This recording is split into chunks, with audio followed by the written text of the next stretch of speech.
حي على الفلاح. My brothers and sisters, let's refine ourselves. You see someone darker than you, taller than you, shorter than you, very thin, huge, no problem. Greet them, smile at them, make them feel important. Give them that empowering, the sense of belonging. It will help them, and guess what? More than it helps them, you did yourself a favor. The Muslims are taught that when you give a charity, say from amongst us there's a multi-millionaire, and inshallah they are, and they were to give a charity to a poor person. A Muslim should never think that, you know what, I did the man a favor. Impossible, you didn't. He did you a favor. By what? By accepting a charity. Allah created a poor person in order, what do you think? For the rich to become arrogant. In order for your act of worship to be accepted, and a charity is one of the biggest acts of worship. The hadith, the Prophet Muhammad prophesies, may peace be upon him, that close to the end of time, there will be so much of wealth that there will not be a poor person to give money to give your charity to. I promise you, when Bitcoin was hitting 20,000, I felt we're coming to the time. Then Allah blessed us by it dropping a bit. We haven't yet come to the time. But you know what? There can come a time when everyone has so much that if you want to give a charity, the guy will say, who are you insulting here, man? Do you follow what I'm saying? So while you can give the charity, who is fortunate? Allah's going to close the door of charity at one stage, meaning monetary, for a while, not forever, but for a while. You won't find a poor person. So when you see a poor person, consider yourself fortunate. وَأَمَّا السَّائِلَ فَلَا تَنْهَرْ. In Surah Al-Duha, Allah says, the one who's begging, the one who's asking, don't ever rebuke him. Why? It's all got to do with how you make them feel. Honor. Such that you don't even make a public show of the fact that I helped this guy, that's why he is alive. Many of us do it. You say, brother, if it wasn't for me, you would have been in the dumps. That statement doesn't come from a true believer. Never. Allah says, يا أيها الذين آمنوا لا تبطلوا صدقاتكم بالمن والأذى. O you who believe, do not destroy the reward of your charities by bragging about it and by harming those after you have been charitable.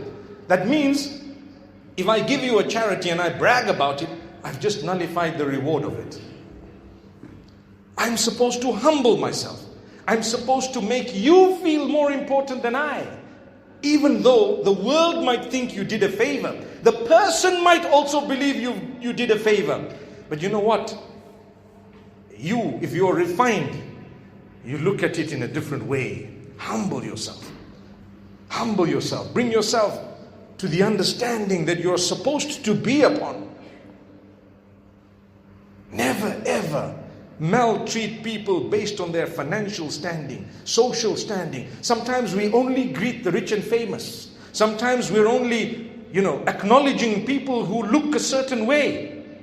The day you can acknowledge people who look totally different, people who are from perhaps a totally different background, a different race, different nationality, different religion, different background. The day you can acknowledge them and respect them for the fact that they're human, they share with you the common factor, the common forefather. Subhanallah. Who was your greatest grandfather, brother? What was his name? Your greatest grandfather.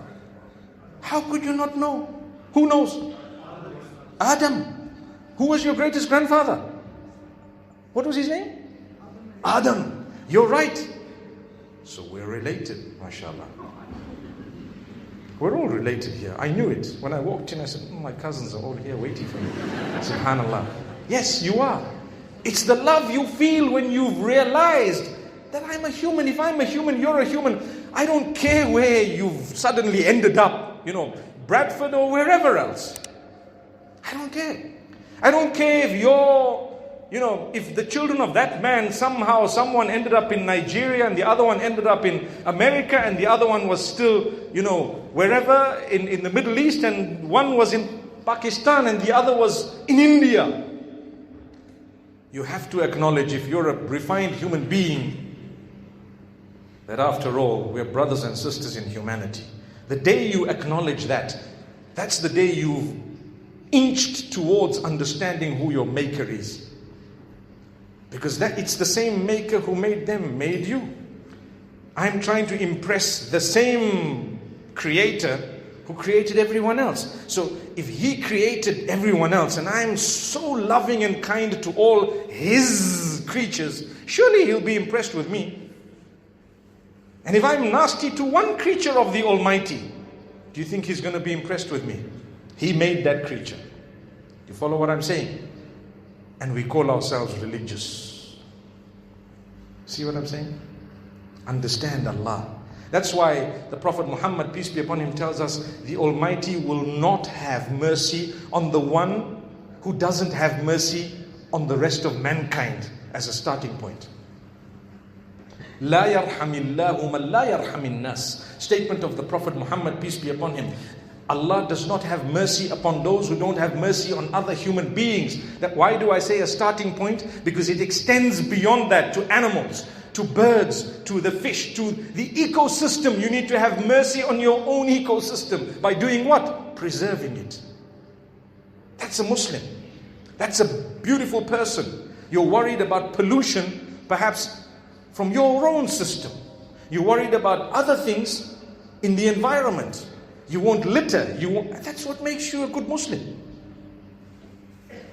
So I started off by telling you the Prophet Muhammad, peace be upon him, made people feel important. Do you want to know to what extent? To what extent? What do you think? Who was his best friend? The Prophet Muhammad, peace be upon him. Please say his name. Say it. Abu Bakr as-Siddiq radiallahu anhu. How many from among you know the real name of Abu Bakr? Put up your hands. Besides from this table. Okay. You know the real name of Abu Bakr. Okay. If you've heard the name Abu Bakr radiallahu anhu, put up your hands. You heard the name Abu Bakr radiallahu anhu, put down your hands. That was the best friend of the Prophet Muhammad, peace be upon him. Okay. 2 years younger. The best friend. And can I tell you what else? He was one of the best of all the companions, if not the best in rank. His name was Abdullah. Did you ever know that? And his father was Uthman. His father's name was Uthman. So his name was actually Abdullah bin Uthman. And they used to call him Abu Bakr.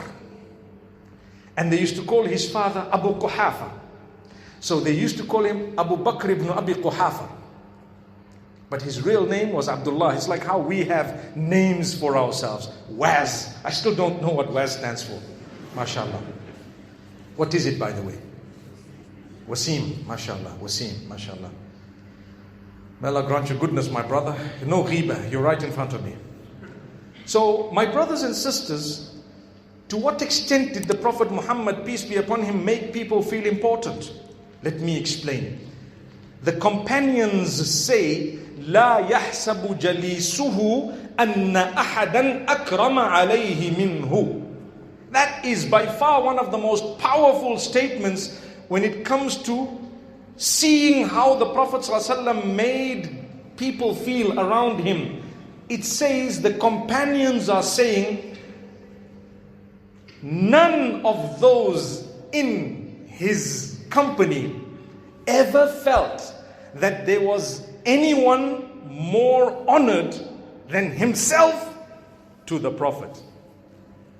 Wow, that's a miracle. That is a miracle. Imagine I'm sitting with 1,000 people and every one of the 1,000 believes this guy likes me the most. How's that? How is that? This guy is the closest to me. How is that? MashaAllah.